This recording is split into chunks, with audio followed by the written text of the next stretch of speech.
మిత్రులారా నమస్తే, నేను మీ ప్రసాదమూర్తి. మొత్తానికి ఛావా సినిమా ఎన్ని వందల వేల కోట్లు వసూలు చేసిందో ఏమో కానీ దేశంలో అయితే రెండు సామాజిక వర్గాల మధ్య, రెండు సామాజిక సముదాయాల మధ్య ఒక ఘర్షణ వాతావరణాన్ని నెలకొల్పిందండి. ఇది చివరికి ఎక్కడి దాకా వెళ్ళిందంటే ఆ సినిమాలో చూపించిందంతా కూడా నిజమే అని, ఇదే చరిత్ర అని ఒక నవల ఆధారంగా తీశారు. ఛావా అనేటటువంటి సినిమాని ఒక నవల ఆధారంగా తీశారు. ఆ నవల అనేటప్పటికే చరిత్రని చాలా వరకు వాళ్ళు కొద్ది గొప్ప మార్పులు చేర్పులు చేసి ఉంటారనేటటువంటిది మనం ఊహించుకోవచ్చు. అలాగే నవలను మళ్ళీ సినిమాకి ఎక్కించేటప్పుడు ఇంకా కొన్ని మార్పులు చేర్పులు ఉంటాయి. ఈ సినిమా తీసేటప్పుడు ఆ నిర్మాత దర్శకులు కూడా ఒక డిస్క్లైమర్ ఇచ్చారు.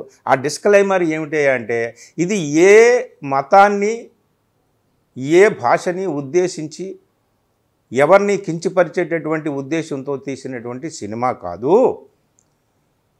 కాబట్టి ఎవరు కూడా దీన్ని వ్యక్తిగతమైనటువంటి విషయంగా తీసుకోవద్దు అని చెప్పిది సంభాజీ మహారాజ్కి, శివాజీ మహారాజ్కి ఒక ఘన నివాళిగా ఈ సినిమాని మేము అంకితం చేస్తున్నామని చెప్పేసి వాళ్ళు చెప్పారు. కానీ చెప్పింది ఎలా ఉన్నా తీసిందే అక్కడ ముఖ్యం, ప్రజలు చూసిందే ముఖ్యం. మొత్తానికి ప్రజలు అక్కడి నుంచి ఏం తీసుకోవాలో అదే తీసుకున్నారు. ఏం తీసుకున్నారు?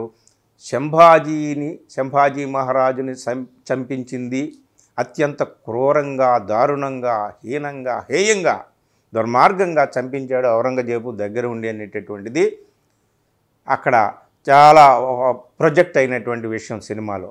సో అది ఫోర్ ఫ్రంట్కి వచ్చేసింది. వచ్చి దాని నుంచి మతపరమైనటువంటి వైషమ్యాలు వచ్చినాయి. ఔరంగజేబు ముస్లిం కాబట్టి, సంభాజీ హిందువు కాబట్టి, సో హిందూ సముదాయాన్ని అంతటినీ కూడా హిందూ సమాజాన్ని అంతటినీ కూడా, హిందూ దేశాన్నే మొత్తానికి ఔరంగజేబు చిత్రహింసలు పెట్టాడా అన్నంతగా వీళ్ళు ఆత్మకు తీసుకున్నారు, దగ్గర హృదయానికి తీసుకున్నారు అట్లాంటివి. సో మనోభావాల్ని రెచ్చగొట్టడంలో సినిమాలు చాలా ముందుంటాయి కాబట్టి ఈ విధమైనటువంటి మనోభావాలు రెచ్చగొట్టడంతో ఆఖరికి ఏమైంది, ఔరంగజేబు చరిత్రలో ఆయన రూల్ చేసినటువంటి కాలంలో ఆయన చేశాడు, మంచి పనులు చేశాడా, ఏం చేశాడు అనేటటువంటిది అంతటినీ పక్కన పెట్టి అసలు ఔరంగజేబు నామరూపాలే ఈ దేశంలో ఉండకూడదు, ఔరంగజేబు సమాధి కూడా ఉండకూడదు అని చెప్పేసి సమాధిని కూల్చేయాలని చెప్పి పెద్ద పిలిపిచ్చేశారు. ఎవరు? బజరంగ దళ్, విశ్వ హిందూ పరిషత్. బజరంగ దళ్, విశ్వ హిందూ పరిషత్ పిలుపులు ఇవ్వడంతో మహారాష్ట్రలో సంభాజీనగర్లో, కుల్దాబాద్లో ఉన్నటువంటి ఛత్రపతి సంభాజీ మహారాజ్ ఆ నగరం అంటారు దాన్ని, అక్కడ ఉన్నటువంటి ఔరంగజేబు సమాధి కూల్చేయాలి, పేల్చేయాలి అనేటటువంటి నినాదాలు మొదలయ్యాయి. ఇక అది ఎక్కడి దాకా వెళ్ళిందంటే ప్రతి డిస్ట్రిక్ట్లోనూ కూడా నిన్న మహారాష్ట్రలో పెద్ద పెద్ద ప్రదర్శనలు, నిరసన ప్రదర్శనలు, ధర్నాలు, విపరీతంగా ఆందోళనలు మొదలుపెట్టేశారు. ఈ ఆందోళనలో ఏ విధంగా వచ్చినాయి అంటే వీడియోలు వైరల్ అయిపోవడం మొదలుపెట్టినాయి. ఆ వీడియోల్లో బజరంగ దళ్ రిలీజ్ చేసిన వీడియోల్లో ఏంటంటే కొన్ని పవిత్ర గ్రంథాన్ని కూడా తగలబెట్టారు అన్నటువంటి వీడియోలు కూడా వచ్చేసినాయి. దాంతో అటువైపు ఉన్న సామాజిక వర్గం టెన్షన్ ఫీల్ అయ్యింది, అటువైపు నుంచి ప్రొటెస్టులు మొదలయ్యాయి. అటు కూడా ఒక టెన్షన్ అట్మాస్ఫియర్ మౌంట్ అయ్యిందనమాట. చూసారా సినిమా ఎంత తంటా తెచ్చిందో. ఔరంగజేబు సమాధిని కూల్చేయాలని చెప్పి ఇప్పుడు అక్కడ పెద్ద మహారాష్ట్రలో మరి బీజేపీ గవర్నమెంట్ ఉంది, ఫడ్నవీస్ చీఫ్ మినిస్టర్ ఉన్నాడు. అసలు ఆ ఏరియా కూడా ఫడ్నవీస్, అలా కేంద్ర మంత్రి గడ్కరీ, వీళ్ళందరూ కూడా ఆ ఏరియా నుంచి వచ్చినటువంటి వాళ్ళే. ఏ సిటీ నుంచి వచ్చారో ఆ సిటీలోనే ఎక్కువ అల్లర్లు జరిగినాయి. చివరికి ఈ ప్రదర్శనలో అల్లర్లుగా మారి రాళ్ళు విసురుకోవడం దాకా వెళ్ళి దహనాల దాకా, తగలబెట్టుకోవడాల దాకా వచ్చింది. ఇదంతా కూడా పేపర్లో వచ్చినటువంటి న్యూస్ చెప్తున్నాను నేను. అనేక పేపర్లలో, అనేక మీడియా మాధ్యమాల్లో వచ్చినటువంటి న్యూస్, కల్పించింది కాదు, ఊహించింది కాదు, కలగన్నది కాదు. సో మిత్రులారా, సినిమా ఈ విధంగా సరే, అక్కడ చాలా భద్రతా బలగాలను దింపారు, కేంద్ర బలగాలు వచ్చాయి, రాష్ట్రానికి సంబంధించిన పోలీసులు వాళ్ళు వీళ్ళు అందరూ వచ్చారు.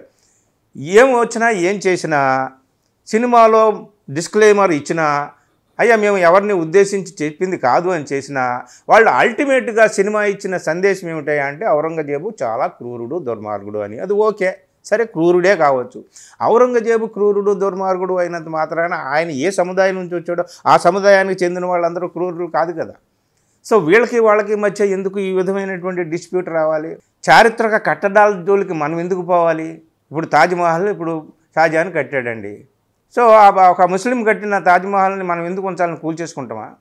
కాబట్టి ఇక్కడ చాలా ఇట్లాంటివి వివాదాస్పదమైనటువంటి ఉంటాయి. ఇట్లాంటి వివాదాలు సృష్టించడం కోసమే సినిమాలు తీస్తున్నారా అనిపిస్తుంది అనమాట ఒక్కోసారి. ప్రజలు కూడా ఆలోచించాలి. సరే, నిజంగా ఆ సినిమా తీశారు సరే, ఆ సినిమాలో నిజంగా చరిత్రలోనే నిజంగా ఔరంగజేబు కొన్ని ఏదో దుర్మార్గమైనటువంటి పనులు చేశాడని అనుకుందాము. ఇది చరిత్రలో అలా లేదు. ఔరంగజేబు అసలు సంభాజీని చంపించినప్పుడు ఔరంగజేబే లేడు, అతని సేనాపతి ఎవరో ఉన్నారు. ఎవరి ద్వారానో సంభాజీని చంపించింది మనువాదులు ఎవరో, వాళ్ళందరూ కూడా కుట్ర పన్ని ఆయన ఆంతరంగికులు ఆయనకి వ్యతిరేకంగా ఉప్పందించి అవతల ఔరంగజేబు సైన్యంతో చేతులు కలిపి ఇదంతా చేశారని చెప్పి చరిత్ర ఏదో ఇంకొక రకంగా చెప్తుంది. ఇక్కడ ఒక రకంగా వీళ్ళు ప్రొజెక్ట్ చేశారు. ఏది ఏమైనప్పటికీ కూడా ఇది ఇది అనేక రకాల కులాల, మతాల, సంస్కృతుల, భాషల సమ్మేళనం కదా భారతదేశం అంటే. అవర్స్ ఈజ్ సెక్యులర్ స్టేట్ కదా, మనం రాజ్యాంగంలో రాసుకున్నాం కదా, సర్వమతాల సమాహారంగా మన దేశం ఉండాలని చెప్పి అనుకున్నాం కదా. అలా అనుకున్నప్పుడు ఈ రెండు వర్గాల మధ్య ఘర్షణను రేకెత్తించేటటువంటి సినిమాలు తీయకుండా ఉంటే మంచిది. ఒకవేళ తీసిన వాటిని చూసి చరిత్రగా తెలుసుకొని, కథను కథగా అనుకొని, సినిమాగా చూసుకొని ఊరుకోవడం మంచిది. కానీ ఈ విధమైనటువంటి తగాదాలు ఇది ఆఖరికి ఏ రేంజ్కి వెళ్తుంది, ఏ స్థాయికి వెళ్తుంది, ఏ విపరీతమైనటువంటి పరిణామాలకు దారితీస్తుంది, ఎలా అవుతుంది? ఏదో ఒకటి కావాలి మన దేశంలో, చిన్నవి ఇట్లాంటివి కావాలి. అంటే ప్రజలు ఎదుర్కొంటున్నటువంటి చాలా ప్రధానమైనటువంటి సమస్యలు, రాజకీయపరమైన, ఆర్థికపరమైన, సామాజికపరమైన ఎన్నెన్నో సమస్యలు ఉన్నాయి మనకి. వీటి గురించి ఎవ్వరూ ఆందోళనలు చేయరు. సంవత్సరానికి 2 కోట్ల ఉద్యోగాలు ఇస్తానని చెప్పారు. అతిగతి లేదు. ఆర్థిక అభివృద్ధి ఏంటంటే అతిగతి లేదు. ట్రంప్ ఆంక్షలు విధిస్తుంటుంటే వాళ్ళ కాళ్ళ మీద పడి మనం దాసోహం అంటున్నాం, దానికి అడిగేవాడే లేడు. డీలిమిటేషన్ మీద సౌత్ రాష్ట్రాలన్నీ ఆందోళన చేస్తున్నాయి, భయపడుతున్నాయి, ఐక్యమవుతున్నాయి. దీనికి సంబంధించి మాట్లాడేవాడు లేడు. ఇట్లాంటి విషయాలు, పనికిరానటువంటి విషయాలు ఇట్లాంటివి. ఏది ఏమైనా సినిమాగా చూసి సినిమాని ఎంతవరకు తీసుకోవాలో అంతవరకు తీసుకుంటే మంచిది. కానీ ఇట్లాంటి వివాదాలకు పోతే ఏమవుతుంది? దేశం తగలబడుతుంది. ఒక సమాధి కాదు, ఒక సమాధిని అక్కడ కూల్చేయడం కాదు, లేదా ఒక చారిత్రక కట్టడాన్ని కూల్చేయడం కాదు. ఈ దేశం అంతా కూడా వందల వేల లక్షల అమరజీవులు ప్రాణాలు అర్పించి నిలబెట్టుకున్నటువంటి ఈ దేశం, ఈ ఐక్యత, ఈ అఖండత, ఈ సమగ్రత సమస్తం కూడా కూల్చివేయబడుతుందని. ఒక్క సమాధిని కూల్చితే కాదు, లౌకికత్వం అనేటటువంటి కళల సౌధం ఏదైతే ఉందో అదే కూల్చివేసినట్టు అవుతుందన్నమాట. అందుకని మిత్రులారా, సినిమాగా చూడాలి, కథను కథగా చదవాలి, నవలను నవలగా, నాటకాన్ని నాటకంగా. అంతేగాని ఈ విష పరిణామాలకి దారితీసేటటువంటి చర్యలకు ఎవరూ పాల్పడకూడదు. ఉద్వేగాలకి తావివ్వకూడదు ఇట్లాంటి విషయాల్లో. సో ఈ పరిణామాలని మరి ఎలా రాజకీయ నాయకులు అర్థం చేసుకుంటారు? వీటిని ఎలా అరికడతారు? ఈ ఉద్వేగాల్ని ఎలా ఆపుతారు? మరింత రెచ్చిపోకుండా ఈ మహారాష్ట్ర నుంచి మరో రాష్ట్రంలోకి, మరో రాష్ట్రం నుంచి మరో రాష్ట్రానికి పాకకుండా, ఢిల్లీ దాకా వెళ్లకుండా, అల్లర్లు, ఈ గొడవలు జరగకుండా మరి కేంద్రంలో నాయకులు, మహారాష్ట్రలో నాయకులు ఏ విధమైనటువంటి చర్యలు తీసుకుంటారు ఏమిటనేది చూడాలి. కానీ మొత్తానికి ఈ ఛావా సినిమా తెచ్చిన తంట ఔరంగజేబు సమాధికి మంటలాగా మారింది. ఈ పరిణామాలు ఎలా ఉంటాయో మనం చూడాలి. దీని నుంచి పాఠాలు నేర్చుకోవాలి. ఎవరైనా ప్రజలు గుణపాఠం తెలుసుకోవాలి, సంయమనం పాటించాలి. శాంతి, సామరస్యపూర్వకమైనటువంటి జీవితానికే ముందు మనం పెద్దపీట వేయాలి. ఇట్లాంటి వివాదాస్పదమైనటువంటి విషయాల జోలికి పోకూడదు అనేటటువంటి గుణపాఠం తెలుసుకుంటే తప్ప ఇలాంటివే జరుగుతాయి. ఈ దేశంలో ముందు ఇలాంటివే జరుగుతాయి. మిత్రులారా, అందరూ అర్థం చేసుకోవాలి. Thank you.